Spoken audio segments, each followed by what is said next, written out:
తెలుగు రాజ్యంకి స్వాగతం. నేను సత్యనారాయణ. ఇప్పుడు ఈ సినిమా రంగంలో ఉన్న డార్క్ సీక్రెట్స్ అనేవి సాధారణంగా బయటకు రావు. ఇది ఒక రకంగా బ్లాక్ హోల్ లాంటిది. అక్కడ పెట్టుబడులు ఏం పెడుతున్నారు, అసలు అక్కడ మహిళల్ని ఏ రకంగా ట్రీట్ చేస్తున్నారు, ఆర్టిస్టులతోటి ఫిమేల్ ఆర్టిస్టులు కానీ, ప్రొడ్యూసర్లు కానీ, డైరెక్టర్లు కానీ ఎట్లా వ్యవహరిస్తున్నారు అనేది బయట ప్రపంచానికి తెలియదు. అయితే ఈ విషయం మీద రకరకాలుగా ఒక్కోసారి యాజిటేషన్స్ వస్తూ ఉంటాయి. మొదటిసారిగా 2019లో ఇక్కడ శ్రీరెడ్డి అనే ఒక ఆర్టిస్టు, ఆమె పెద్ద స్టార్ కాకపోయినా సరే ఒక ఇష్యూని రైజ్ చేసి మా ఎదురుగా ఆమె ఒక అర్ధనాట్యం ప్రదర్శన చేయడంతో ఈ ఇష్యూ బయటకు వచ్చింది. మహిళా సంఘాల వాళ్ళందరూ కలిసి కూడా ఈ ఇష్యూ మీద ఏదో ఒక చర్యలు తీసుకోవాలి ప్రభుత్వం అని చేశారు. తర్వాత హైకోర్టులో ఈ కేసు కూడా వేశారు. ఆ హైకోర్టు ఒక రిపోర్ట్ తయారు చేయమని చెప్పేసి ఒక ఉన్నతాధికారులతోటి అప్పుడు ప్రభుత్వం కూడా హైకోర్టు ఆదేశాల మేరకు ఒక రిపోర్ట్ తయారు చేయమంది. అయితే ఈ ఇన్స్పిరేషన్తోనే మలయాళం ఆర్టిస్టులు వాళ్ళు కూడా ఇక్కడికి వచ్చి అదే రకంగా వాళ్ళు అక్కడ కూడా ఒక యాజిటేషన్ చేస్తే అక్కడ రిపోర్ట్ అయితే ఈ మధ్యలో జస్టిస్ హేమా కమిటీ రిపోర్ట్ అయితే బయటకు వచ్చింది, కానీ ఇక టాలీవుడ్ రిపోర్ట్ ఇంతవరకు బయటకు రాలేదు. ఆ టాలీవుడ్ రిపోర్ట్ బయటకు రాలేదనే దాని మీద మహిళా సంఘాల వాళ్ళందరూ కూడా ఒత్తిడి పెట్టారు. ఇక వాళ్ళు తాజాగా ఏంటంటే సమంత,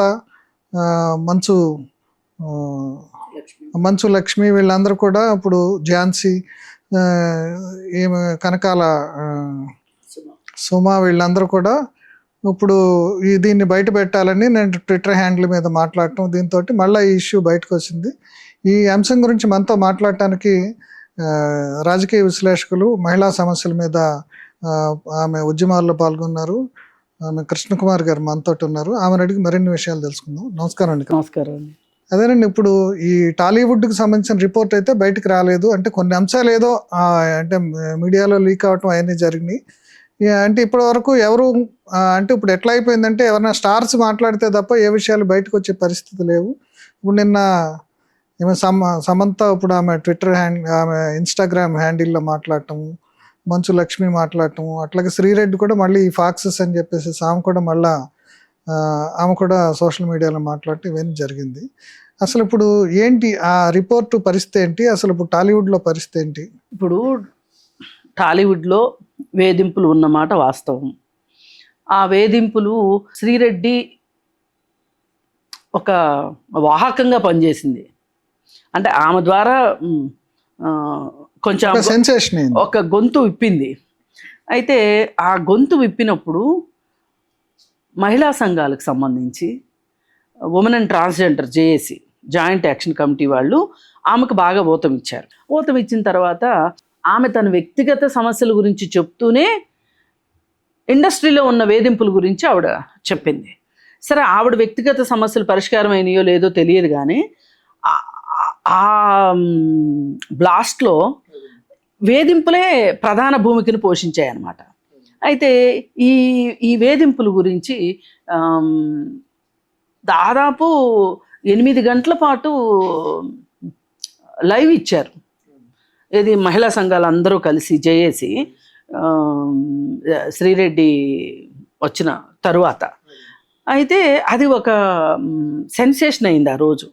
ఒక రకంగా కొంతమంది భయపడ్డారు, కొంతమంది దాక్కున్నంత పని చేశారు, కొంతమంది ఏదైతే అవని చూసుకుందాం అనుకున్నారు, కొంతమంది ఏమో మనం లేం కదా మనం ఎందుకు భయపడాలనుకున్నారు. ఇట్లా రకరకాల అభిప్రాయాలు బయటకు వచ్చినాయి. అయితే వీళ్ళు ఏం అడిగారంటే ఆ రోజు 8 గంటల లైవ్లో వీళ్ళు అడిగింది ఏంటంటే అసలు ఒక కమిటీ కావాలి. మీరు మీ సినిమా వాళ్ళకి సంబంధించి ఏదైనా ఒక పర్టికులర్ ప్లేస్ ఎవరికైనా బాధ కలుగుతుంది, ఇబ్బంది కలుగుతుంది, అలాంటప్పుడు ఎవరికి చెప్పుకోవాలి వాళ్ళు?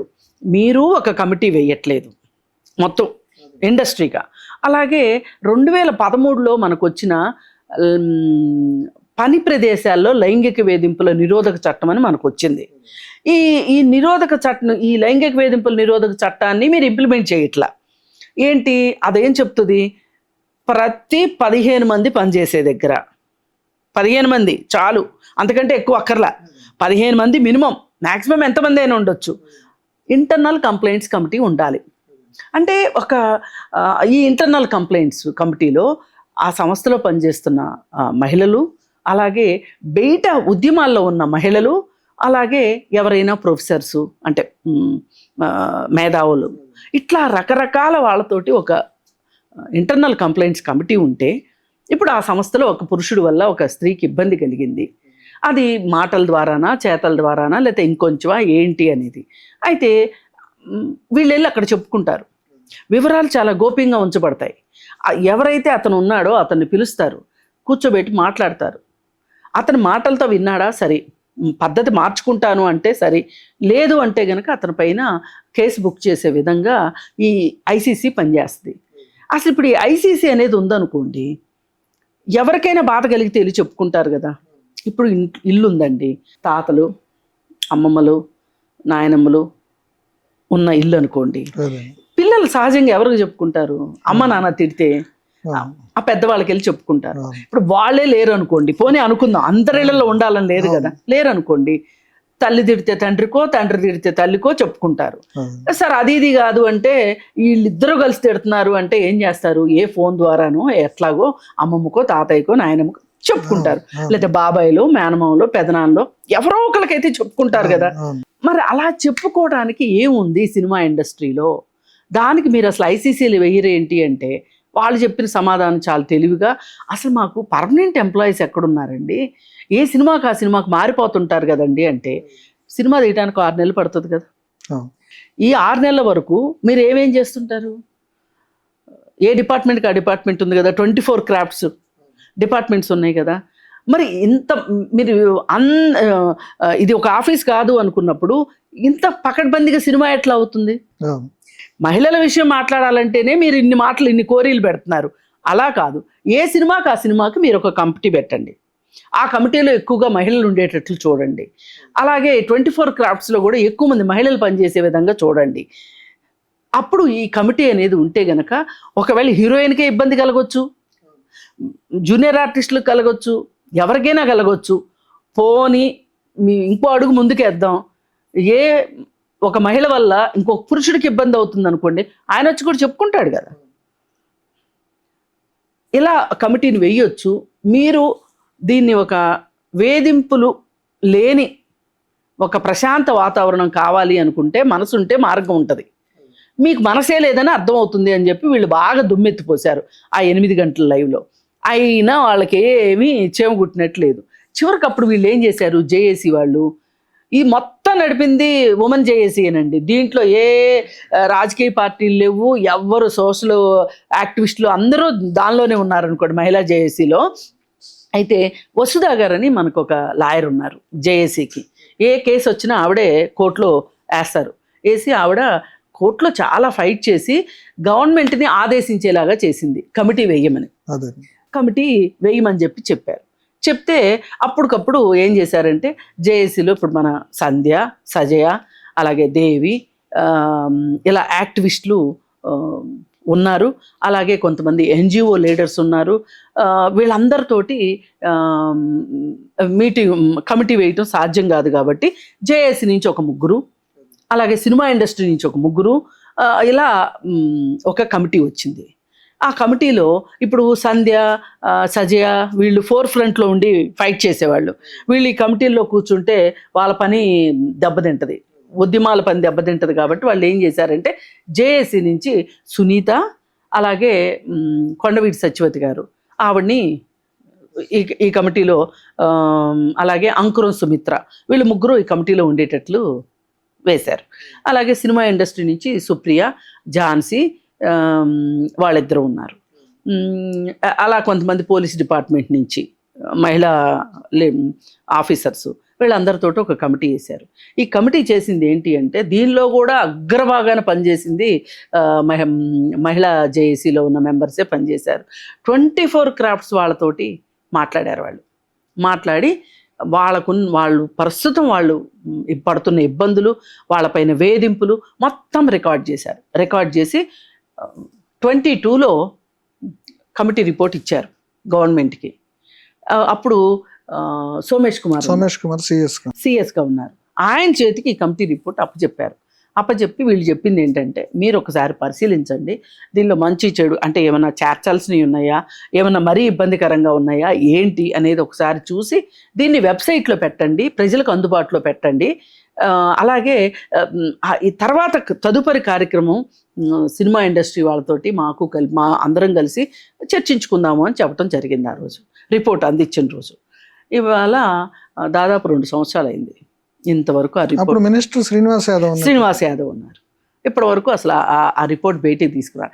ఈ రిపోర్ట్ బయటికి రాకపోవటం వెనక సినిమా ఇండస్ట్రీల వాళ్ళ ఇబ్బందులు ఉన్నాయా, అంటే వాళ్ళ తరఫు నుంచి ఏమైనా అడ్డంకులు ఉన్నాయా, లేదు అనుకుంటే రాజకీయ నాయకుల వైపు నుంచి అంటే ఈ మినిస్ట్రీ వైపు నుంచి ఏమన్నా ఇబ్బందులు ఉన్నాయా, వీళ్ళిద్దరూ కొమ్మక్కయ్యి ఈ రిపోర్ట్ని బయటికి తీసుకురాలేదా అనేది అర్థం కావట్లా.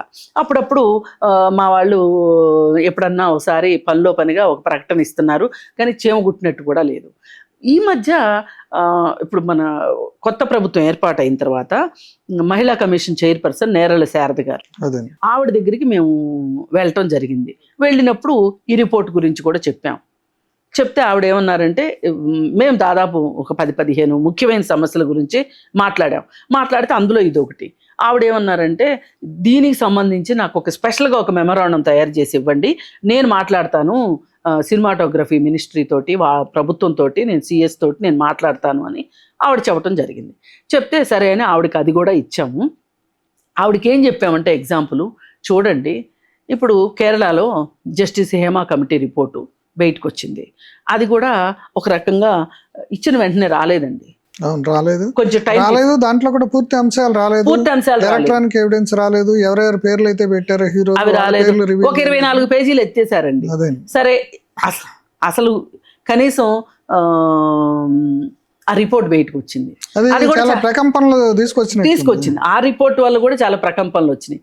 అప్పుడు మేమేం చెప్పామంటే నేరల శారద గారికి, చూడండి అసలు మన రాష్ట్రం ముందుండేది దేశానికి, మనం ఒక మార్గదర్శకత్వంగా ఉండేవాళ్ళము, అసలు మన రిపోర్ట్ రాకపోవటం ఏంటి అని చెప్పి మేము ఆ రోజు చాలా బాధపడ్డాం ఆవిడ దగ్గర. అయితే ఆవిడ తొందరగా వచ్చేటట్లు చేస్తానన్నారు.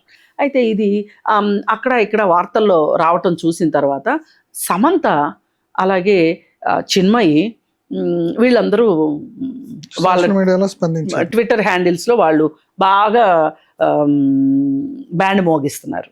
సరే, వాళ్ళు మోగిస్తుంటే మొదలెట్టేసరికి ఝాన్సీ, సుమ వీళ్ళు కూడా బయటకు వచ్చి వీళ్ళు కూడా అడుగుతున్నారు కాబట్టి ఈ వార్త ఇవాళ సంచలనమైంది ఒక రకంగా. ఇప్పుడు దీని గురించి ఆలోచిస్తున్నారు.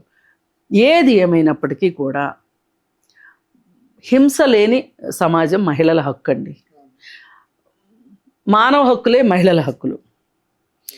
ఇప్పుడు ఎవరిని లైంగికంగా కావచ్చు, లేదు పరుష పదజాలంతో కావచ్చు, ఏ రకంగానైనా వేధింపులు గురి చేసే హక్కు ఎవరికి. అంటే సినిమా ఫీల్డ్ కొన్ని కుటుంబాలు కొంతమంది వ్యక్తుల చేతుల్లో ఉంది కాబట్టి ఆ ఫీల్డ్లో మీరు సర్వైవ్ కావాలి అంటే ఇవన్నీ భరించాలి అనే పరిస్థితులు ఉన్నాయని చెప్తున్నారండి. చెప్తారండి, నిజమే చెప్తారు. ఇప్పుడు రాజుగారి పాలనలో ప్రజాస్వామ్యం లేదు, ప్రజలకి నోరెత్తి మాట్లాడడానికి లేదు. ఎవరైనా మాట్లాడితే ముందు వాళ్ళని శిక్షించండి, వాళ్ళకి 10 కొరడా దెబ్బలు వేయండి, ఏం మాట్లాడినా రాజు మాత్రమే మాట్లాడాలి, రాజు మాటే శాసనం అన్నట్లు ఉండేది. మరి ఇప్పుడు అలా ఉన్నామా? మనం ప్రజాస్వామ్య యుగంలోకి వచ్చాం కదా. ఇవాళ మనుషులు ఎంత మారిపోయారు, మన మనుషుల చుట్టూ పరిస్థితులు ఎంత మారినాయి. ఇవాళ ఆర్టిఫిషియల్ ఇంటెలిజెన్స్ వచ్చేసేసి అతలాకుతలం చేస్తున్న రోజులు. మనిషి మాట్లాడుతున్నాడో ఏ మాట్లాడుతుందో అర్థం కానంత మనం శాస్త్ర సాంకేతికత మనం సంపాదించుకుని ఈ రోజుకి 4 కుటుంబాల్లో ఇండస్ట్రీ ఉంది కాబట్టి ఇలా మీరు ఇబ్బందులు పడవలసిందే అని అంటే కుదరదు. ఇది ఒక ఇండస్ట్రీ, ఈ సినిమా అనేది ఒక ఇండస్ట్రీ, పరిశ్రమ. అది ఆ పరిశ్రమ లక్షణాలు పరిశ్రమకు ఉండాలి. మీకు ఏవైనా ట్యాక్సులు లేకపోతే మీకు ఇంకోటి మీకు ఏమైనా ఇబ్బందులు ఇవన్నీ కావాలంటేనేమో దీన్ని పరిశ్రమ అంటారు. కానీ మరి మహిళల ఇబ్బందుల దగ్గరికి వచ్చేసరికి మట్టుకు మీరు అవన్నీ భరిస్తేనే ఇక్కడికి రండి అని. ఇది కరెక్ట్ అయిన మాట కాదండి. అసలు ఇప్పటికిప్పుడు ప్రతి సినిమాకి ఒక కమిటీ ఏర్పాటు చేయాలి. ఇది నెక్స్ట్ స్టేజ్ అనుకోండి. ముందు ఇమ్మీడియట్గా ఏంటంటే ఆ కమిటీ రిపోర్టు బయటికి రావాలి. అసలు దాంట్లో అంశాలు ఏమున్నాయంటారు? ఏముండవండి. ఎవరైనా సీనియర్ ఆర్టిస్టులు కావచ్చు, జూనియర్ ఆర్టిస్టులు కావచ్చు, ఎవరి స్థాయికి తగ్గట్టు వాళ్ళు మీకు ఈ సినిమాలో అవకాశం కావాలి అంటే మీరు మేము చెప్పిన మాట వినాలి. కమిట్మెంట్ అని దానికి ఒక గొప్ప పేరు పెట్టారు. అసలు మామూలుగా కమిట్మెంట్ అంటే చాలా మంచి మాట, ఇక్కడ చాలా దరిద్రమైన మాట అన్నమాట ఇది కమిట్మెంట్. అలాగే ఆడిషన్స్ అని చేస్తారు. ఆడిషన్స్ అని చేసేటప్పుడు ఒక 100 మందిని ఆడిషన్లోకి తీసుకొని ఒక షార్ట్ లిస్ట్ ఒక 10 మందిని చేసి ఆ 10 మందిలో ఇలా వడపోత ద్వారా చేస్తూ ఉంటారు. ఈ వడపోత చేసే కార్యక్రమంలో వీళ్ళని లైంగిక వేధింపులకి గురి చేస్తున్నారు. ఈ విషయంలో ఇప్పుడు బిగ్ బాస్ కంటెస్టెంట్స్ కూడా కొంతమందిని ఇట్లా కమిట్మెంట్ అడిగారని వచ్చింది. అలాగే మీరు ఏదైనా ఒక లెటర్ పంపించేటప్పుడు వాళ్ళకి, అంటే మీ బయోడేటా పంపించేటప్పుడు వెనకమాల మాకు కమిట్మెంట్ ఇష్టమే, మేము కమిట్మెంట్ని ఇస్తున్నాము అని రాసి పంపాలి అనేది కూడా మన దగ్గర నడుస్తుంది. అంటే ఇక ఏ విధంగా ఉందో చూడండి. అంటే ఇక వీళ్ళని స్పెషల్గా అడగక్కర్లా, మామూలుగా ఒక ప్రయత్నం చెయ్యక్కర్లా. మామూలుగా అయితే ప్రయత్నం చేయాలి కదా, అంటే పెద్దవాళ్ళు అడగకపోవచ్చు, ఇట్స్ అఫిషియల్. వాళ్ళ తాబేదారులు ఎవరో ఒకళ్ళు వచ్చి ఈ అమ్మాయి దగ్గరికి వచ్చి ఆయన మనసు పడుతున్నాడు మీ మీద, మీరు ఆయనతో ఉంటేనే, ఆయనతో ఒక టైం స్పెండ్ చేస్తేనే మీకు అవకాశం వస్తేనే ఒక తాబేదారు వచ్చి చెప్తాడు. ఇప్పుడు ఆ తాబేదారుతో కూడా పని లేదు. ఈమె వెనకమాల కమిట్మెంట్ అని రాసింది అనుకోండి, అది ప్రొడ్యూసర్ అయినా కావచ్చు, డైరెక్టర్ అయినా కావచ్చు, ఆఖరికి కెమెరామెన్ అన్నా కావచ్చు, ఎవరైనా కావచ్చు. లేదు అనుకుంటే ఆ ప్రొడ్యూసర్ స్నేహితులైనా కావచ్చు. ఇలా వేధింపులకి గురి చేస్తుంది. ఇది కొత్త మాట కాదండి, ఎప్పటి నుంచో ఉన్నది. ఇది ఉన్నదే. లేదు అని ఎవరన్నా అంటే కనుక అంతకంటే ఇప్పుడు వీళ్ళు ఏమన్నా క్రీస్తుపూర్వం బతుకుతున్న, ఆదిమ కాలంలో బతుకుతున్న మనం మోసం చేసుకోవటమే. అంతే మనల్ని మనం మోసం చేసుకోవటమే. సరే, ఇక్కడ ఇలా జరుగుతుంది కదా, ఎవరు రమ్మన్నారు మిమ్మల్ని? ఎందుకు వచ్చారు మీరు? ఏమీ తెలియదు చిన్నపిల్లలా మీరు? నోట్లో వేలు పెడితే కొరకలేరు కదా. ఇలాంటి చెత్త మాట. పెద్ద పెద్ద స్టార్లు, ఇప్పుడు సమంత కూడా ఏదో ఒకసారి పోస్టర్ లో హీరోని ఎక్కువ ఇది చేశారు, ఆమె ఫోటో తక్కువ వేయటం, అది కూడా జరిగిందని మాత్రమే చెప్పగలిగింది తప్ప సమంత లాంటి ఆ స్థాయిలో ఉన్నాము. అంటే నేను ఇప్పుడు ప్రస్తుతం కేవలం లైంగిక వేధింపుల గురించే మాట్లాడుతున్నానండి, కమిట్మెంట్ గురించే మాట్లాడుతున్నా. ఇంకా చాలా అంశాలు ఉన్నాయి. ఇది కమిట్మెంట్. ఇది అయిపోయిన తర్వాత ఇక్కడ హీరోయిన్ యొక్క పాత్రకి న్యాయం చేసే విధంగా స్టోరీ ఉండట్లేదు. హీరోయిన్ని చాలా నీచంగా చూపించేటట్లు ఎందుకు జ్యోతిలక్ష్మి జయమాలిని లాంటి వాళ్ళు, అనురాధ లాంటి వాళ్ళు, ఏంటండి మీరు ఈ మధ్య ఏం కనపడట్లేదు అని అంటే, ఎందుకండి మా పని హీరోయిన్లే చేసేస్తున్నారుగా అనే పరిస్థితిలో ఇండస్ట్రీని తీసుకెళ్ళిపోయారు వీళ్ళు. అదొకటి. అలాగే వీళ్ళకి హీరోతోటి సమాన పనికి సమాన వేతనం, ఇది కూడా మన చట్టం ఉంది. వీళ్ళు ఏం అడుగుతున్నారంటే, సమాన పనికి సమాన వేతనం అడగంగానే మేము మా పనికి తగ్గట్టు మాకు వేతనం ఇవ్వండి. ఎందుకంటే ఇప్పుడు స్టోరీలో హీరోకున్నంత నిడివి హీరోయిన్కి లేదు కాబట్టి సమాన పని కిందకి రాదు కదా. కానీ మేము చేసిన పనికి సరిపడా వేతనం ఇవ్వండి, న్యాయమైన వేతనం ఇవ్వండి అని అడుగుతున్నారు. అంటే రెమ్యునరేషన్. ఇది అయిపోయిన తర్వాత ఈ టికెట్లు బుక్ చేసే దగ్గర కావచ్చు, వాళ్ళకి క్యారవాన్స్ ఇచ్చే దగ్గర కావచ్చు, ఇట్లాంటి విషయంలో వాళ్ళకి ఫుడ్ ఇచ్చే విషయంలో కావచ్చు, ప్రతి చోట ఒక బయాస్ నడుస్తుంటుందండి, ఒక డిస్పారిటీ నడుస్తూ ఉంటుంది. ఈ డిస్పారిటీ అనేది మీరు ఇక్కడికి వచ్చారు కాబట్టి ఇవన్నీ ఇక్కడ ఉంటాయి, మీరు ఇమ్యూన్ అయిపోండి. ఇప్పుడు గాల్లో వైరస్లు ఉంటాయి, బ్యాక్టీరియా ఉంటుంది, మీరు ఇమ్యూన్ అవ్వాలి. మీరు ఇమ్యూన్ సిస్టమ్ని మీరు డెవలప్ చేసుకోండి. కానీ అక్కడ వైరస్ ఉంది, ఇక్కడ బ్యాక్టీరియా ఉందని మాట్లాడితే ఎట్లా? ఇలా ఉంది వీళ్ళ పద్ధతి. సరే, ఇది అయిపోయిన తర్వాత ఇక జూనియర్ ఆర్టిస్టుల దగ్గరకు వచ్చేసరికి ఇంకా అండి, వాళ్ళ మీద లైంగిక వేధింపులు, వేతనాలకు సంబంధించిన వేధింపులు, కమిట్మెంట్లు, అలాగే వాళ్ళకి ఆ ప్లేస్లో బట్టలు మార్చుకుంటానికి కావచ్చు, లేదా వాష్రూమ్స్కి వెళ్ళటానికి కావచ్చు, వాళ్ళ ప్రాధాన్యతను బట్టి అయినా వాళ్ళకి, ఇప్పుడు ప్రతి మనిషికి వాష్రూమ్ అనేది అత్యంత అవసరమైన విషయం. దీనికి పెద్ద హీరోయిన్ అక్కర్లా, చిన్న హీరోయిన్ అక్కర్లా, జూనియర్ ఆర్టిస్ట్ అక్కర్లా, వీళ్ళు మనుషులే కదా. అలాగే వీళ్ళని వివక్షాపూర్వకంగా ఫుడ్ పెట్టడం కావచ్చు. అలాగే ఈ సప్లయర్స్ ఉంటారు, ఈ జూనియర్ ఆర్టిస్టులు సప్లయర్స్ ఉంటారు, వాళ్ళు ఆ మిడిల్ మ్యాన్స్ చాలా ఎక్కువ. హీరోయిన్లకేమో మేనేజర్లు ఉంటారు, వీళ్ళకి మేనేజర్లు పెట్టుకునే ఇది ఉండదు కదా. వీళ్ళు ఒక జూనియర్ ఆర్టిస్ట్ సప్లై కంపెనీస్ నుంచి వీళ్ళు వస్తూ ఉంటారు. ఈ ప్రొడక్షన్ ఎగ్జిక్యూటివ్లని ఇట్లా రకరకాల పేర్లు ఉంటాయి. వాళ్ళు బాగా వేధిస్తూ ఉంటారు వీళ్ళని. మీకు మెంబర్షిప్ లేదంటారు, ఆ మెంబర్షిప్ కావాలి అంటేనేమో దానికి చాలా రేట్ ఎక్కువ పెట్టారు. ఇప్పుడు యాక్టర్ అయితే చాలు మెంబర్షిప్ ఇవ్వాల్సిందే. ఇప్పుడు మెంబర్షిప్ మీరు ఇవ్వకోకుండా వాళ్ళు ఎలా వచ్చి యాక్షన్ చేస్తారు, ఎలా వచ్చి డబ్బులు ఇస్తారు? ఇప్పుడు ఫైటర్స్ అసోసియేషన్ ఉందండి, ఫైటర్స్ అసోసియేషన్లో మెంబర్షిప్ 2 lakhs అంటే ఎక్కడ తెచ్చి ఇవ్వాలి వాళ్ళు? ఒక అవకాశాలు మీరు ఇచ్చిన తర్వాత అలాగే ఈ మహిళలకు సంబంధించిన పరిస్థితులు చాలా దుర్భరంగా ఉంటాయి. వాళ్ళు ఇప్పుడు అర్ధరాత్రి షూటింగ్ అయిపోయింది అనుకోండి, ఒక రోజు డబుల్ షిఫ్టో 3 షిఫ్టో చేశారనుకోండి, ఇంటికి వచ్చేటప్పుడు వాళ్ళని ఆ ప్లేస్లోనే వదిలేసేసి మీ చావు మీరు చావండి, తెల్లారిన తర్వాత వెళ్ళండి అంటే ఎలా కుదురుతుంది? ఇట్లాంటి వాటన్నిటి మీదనే ఈ ఈ 24 క్రాఫ్ట్స్లో ఉన్న మహిళలు, వీళ్ళలో మళ్ళీ ట్రాన్స్జెండర్స్ కూడా ఉంటారు కొంతమంది, వీళ్ళందరికీ సంబంధించి వీళ్ళందరూ విచారించి వీళ్ళందరి దగ్గర నుంచి ఇన్పుట్స్ తీసుకుని కంప్లైంట్స్ తీసుకుని సజెషన్స్ కూడా వాళ్ళు ఇస్తారు. ఎవరికి తగ్గ ఏం కావాలో వాళ్ళకి తెలుసు కదా, ఇస్తే వాటన్నిటి ఏర్చి కూర్చి ఒక చోట చేర్చి దాన్ని ఒక రిపోర్ట్ తయారు చేసి 2022లో ఇస్తే ఈ రోజుకి బయట పెట్టండి. అంటే రిపోర్ట్ బయటికి రావటానికి ఆయన సోమేష్ కుమార్ను ఆయన శ్రీనివాస్ యాదవ్ కారణం అని కూడా కావచ్చండి. కారణం అయినా కాకపోయినా దే ఆర్ రెస్పాన్సిబుల్ కదా. ఇప్పుడు వాళ్ళు లేరు, వాళ్ళని ఏం అనలేము. ఇప్పుడు మీరు వచ్చారు కదా, ఇప్పుడు మహిళా కమిషన్ వచ్చింది కదా, మహిళా కమిషన్ని దీనికి అనుసంధానం చెయ్యండి, అప్పుడు ఈజీ అవుతుంది కదా. సమంత కూడా తెలంగాణ గవర్నమెంట్ నే అప్పీల్ చేసినట్టుంది. అవును, తెలంగాణ గవర్నమెంట్ నే అప్పీల్ చేసింది, రిపోర్ట్ బయటికి తీసుకురండి. ఎందుకంటే రిపోర్టు ఇప్పుడు నందిని రెడ్డి అని ఇంకొక డైరెక్టర్ ఉన్నారు, మహిళా డైరెక్టర్, ఆవిడ కూడా పట్టుబడుతున్నారు. ఇందాక పేరు చూడడం మర్చిపోయాను. ఇప్పుడు నందిని రెడ్డికిను సమంతకి క్లోజ్ అసోసియేషన్ ఉంది. బహుశా నందిని రెడ్డి చెప్పుండాలి ఇట్లాంటి రిపోర్ట్ ఒకటి వచ్చింది అని, అంటే పౌర్వాశ్రమంలో చెప్పుండాలి. ఇప్పుడు సమంత ఇప్పుడు మలయాళం రిపోర్ట్ బయటికి రావడం తోటి మళ్ళీ ఇష్యూ వీళ్ళందరికీ ఇది గుర్తొచ్చింది. అసలు మనది కూడా ఎప్పుడో రావాల్సింది.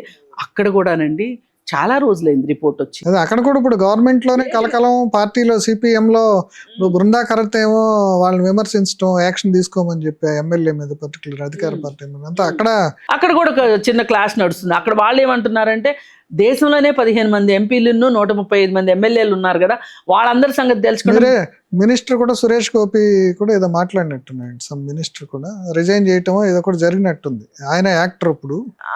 మోహన్ లాల్ అండి, మోహన్ లాల్ అమ్మా కమిటీకి ఆయన ప్రెసిడెంట్గా ఉన్నారు, ఆయన రిజైన్ చేశారు.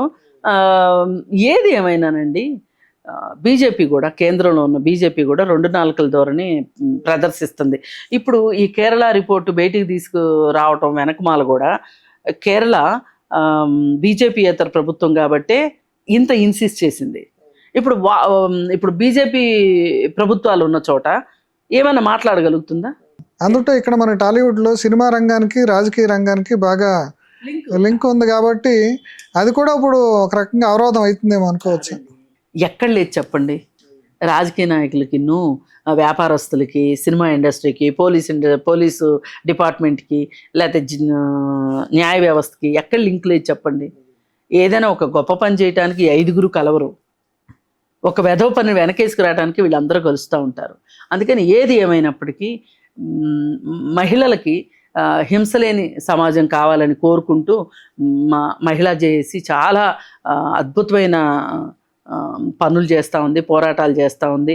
ఏదైనా ప్రభుత్వం దృష్టికి తీసుకెళ్ళగలుగుతున్నాము. ఇవాళ చూడండి, పోయిన నెలలో దాదాపు 5-6 ఘటనలు జరిగినాయి.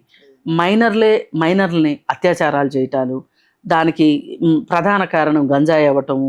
అలాగే ఒక 12 ఏళ్ల అమ్మాయిని 8 మంది అబ్బాయిలు కలిసి గంజాయి ఇచ్చి ఆ అమ్మాయిని ఒకరి తర్వాత ఒకరు అత్యాచారం లైంగిక వేధింపులకు గురి చేశారు కొన్ని నెలల పాటు. అప్పుడు ఆ పాప ప్రెగ్నెంట్ అవ్వటం జరిగింది. ఇప్పుడు ఆ ప్రెగ్నెంట్ అయితే మామూలుగా మైనర్లు ప్రెగ్నెంట్ అయితే కనుక టెర్మినేషన్ చేయాలి అంటే కోర్టు నుంచి పర్మిషన్ కావాలి. ఆ కోర్టు నుంచి పర్మిషన్ తీసుకురావటానికి మా వసుధ గారే, ఆవిడ హైకోర్టులో అడిగారు. అడిగితే ఆ జడ్జి అంటే ఈ సమాజం ఎంత ఇన్సెన్సిబుల్గా ఉందో మీకు ఈ ఎగ్జాంపుల్తో తెలిసిపోతుంది. కూతురు 5 నెలలు గర్భవతి అవుతే ఆ తల్లి ఏం చేస్తుంది అని అడిగాడు ఆయన. కానీ 8 మంది అబ్బాయిలు ఇలా గంజాయి తీసుకుంటూ ఒక అమ్మాయికి ఒక ఫోన్ కొనిపెట్టి ఒక మైనర్ గర్ల్ని లైంగిక వేధింపులు గురి చేస్తే ఆ తల్లిదండ్రులు ఏం చేస్తారని మాట లేదు. అదే ఇప్పుడు అడిగే ప్రశ్న ఏంటంటే, వచ్చే ప్రశ్న ఎవరైతే బలహీనంగా ఉన్నారో, ఎవరైతే వల్నరబుల్ కండిషన్లో ఉన్నారో వాళ్ళ గురించే మాట్లాడతారు తప్పితే బాధించిన వాడి జోలికి వెళ్ళట్లేదు. అందుకని ఏంటంటే సమాజం ఒక సెన్సిబిలిటీ తోటి ఉంటే ఇట్లాంటి సమస్యలు రావు. ఈ సినిమా ఇండస్ట్రీకి కూడా ఈ సెన్సిబిలిటీ వస్తుందని చూస్తున్నాం. అవి రావాలి అంటే ఇప్పుడు మొద్దు నిద్రపోతున్నారు. ఈ మొద్దు నిద్రపోయే వాళ్ళని లేపాలి అంటే ఈ కమిటీ ఒక కొరడాలాగా ఉపయోగపడుతుందని మేము నమ్ముతున్నాం. దాని గురించే ఫైట్ చేస్తున్నాం. అంటే వీళ్ళ బాధలు ఒక పక్క, అవన్నీ వినాలి, వాటి పరిష్కారానికి పోరాటాలు చేయాలి. పోరాటాలు చేసిన తర్వాత కోర్టులకు వెళ్ళిన తర్వాత ఆ వచ్చిన దాన్ని అంటే ముందు రిపోర్ట్ రావడమే కష్టంగా ఉంది. ఇంప్లిమెంటేషన్ ఇంకెంత కష్టం అవుతుంది. రిపోర్ట్ రావడానికే ఇంత కాలయాపన చేశారు, ఇంత స్ట్రగుల్ చేయవలసి వచ్చింది. మరి ఇంత స్ట్రగుల్ జరిగిన తర్వాత ఈరోజు ఆ రిపోర్ట్ బయటకు వస్తే మేము ఆ రిపోర్ట్లో ఉన్నదాని ప్రకారం మేము అడుగుతాం కదా, గల్లా పట్టుకుని అడుగుతాము. ఎవరినైనా సరే, ఏ ప్రొడక్షన్ హౌస్ అయినా సరే ఒక ఇంటర్నల్ కంప్లైంట్స్ కమిటీ పెట్టాల్సిందే అనేది అడుగుతాం కదా. అది అడిగితే గనక ఇంటర్నల్ కంప్లైంట్ కమిటీ వస్తే గనక ధైర్యం ఉంటుంది కదా. మీకు 2 సీన్లలో నటించడానికి, చిన్న చిన్న బట్టలు వేసుకోవటానికి, ఒక 4 డ్యూయెట్లు పాడటానికి మహిళ కావాలి మీకు. కానీ ఆ మహిళకి సరైన రెమ్యునరేషన్ ఇవ్వటానికి కానీ, సరైన పని వాతావరణం కల్పించడానికి మటుకు మీకు మనసు రాదు. ఇది సీనియర్ యాక్టర్స్ అయినా కావచ్చు, హీరోయిన్స్ అయినా కావచ్చు, జూనియర్ ఆర్టిస్టులు అయినా కావచ్చు. అందుకని ఏది ఏమైనా ముందు అసలు ఆ రిపోర్ట్ బయటకు వస్తే దాని తర్వాత ఏం చర్యలు తీసుకోవాలో తెలుస్తుంది. ఇప్పుడు ఇది ఎట్లా ఉందంటే అండి, ఇప్పుడు మనం ఒక పేషెంట్ హాస్పిటల్కి వెళ్తారు, టెస్టులన్నీ చేస్తారు, రేడియాలజీ డిపార్ట్మెంట్ రిపోర్ట్ ఇవ్వాలి. ఆ రిపోర్ట్ని బట్టే కదా వైద్యం మొదలయ్యేది. మరి రేడియాలజీ డిపార్ట్మెంట్ దగ్గర రిపోర్ట్ ఆగిపోయింది అనుకోండి, వైద్యం ఎట్లా చేస్తారు? ఇప్పుడు ఇది కూడా అదే. అందుకని తక్షణం ఆ రిపోర్ట్ బయట పెట్టడానికి ఎంతసేపు అండి? అసలు ఉందో పారేశారో, ఒకవేళ పారేసామని చెప్పండి, కనిపించట్లేదని చెప్పండి, మేమేం ఫీల్ కాము, మా దగ్గర ఇంకో కాపీ ఉంటుంది, అది మళ్ళీ ఫ్రెష్గా ఇస్తాము, అది బయట పెడతాం. ఏంటంటే ఇక్కడ ఆలోచిస్తుంది ఏంటంటేనండి, మేమైనా ఆ రిపోర్ట్ బయట పెట్టవచ్చు, కానీ పద్ధతి కాదు. ఒకసారి అంటూ గవర్నమెంట్కి ఇచ్చేసిన తర్వాత వాళ్ళ చేతుల్లో అఫీషియల్ గానే వస్తే తప్ప అది ఇంప్లిమెంట్ కాదు. ఎందుకంటే మేము అఫీషియల్ గా ఇచ్చాం కాబట్టి అఫీషియల్ గా బయట పెట్టమని అడుగుతున్నాం. లేదు మేము పెట్టము అన్నారనుకోండి, ఇవి వెబ్సైట్లో సోషల్ మీడియాలో పెట్టడం ఎంతసేపు అండి? డ్రాఫ్ట్ మీ దగ్గర ఉన్న డ్రాఫ్ట్ 2 నిమిషాలు మాకు. కానీ మేము ఒక పద్ధతిగా వెళ్ళాలనుకుంటున్నాం, పద్ధతిగానే వెళ్తాము. కానీ మీ దగ్గర నుంచి ఇంకా కాలయాపన జరిగితే కూడా ఇది కూడా జరుగుతుంది. Okay, thank you. Please do subscribe to Telugu రాజ్యం ఛానల్. హాయ్ అండి, నేను మీ ఆర్పీని, నెల్లూరు పెద్దారెడ్డి చేపల పులుసు ఓనర్ని. మీరు తెలుగు రాజ్యం అనే ఈ యూట్యూబ్ ఛానల్ సబ్స్క్రైబ్ చేసుకుని మంచి వీడియోలతో వస్తారు. Thank you so much. Hi people, I'm Sonakshi Verma and you please watch Telugu Rajyam and please subscribe to the channel.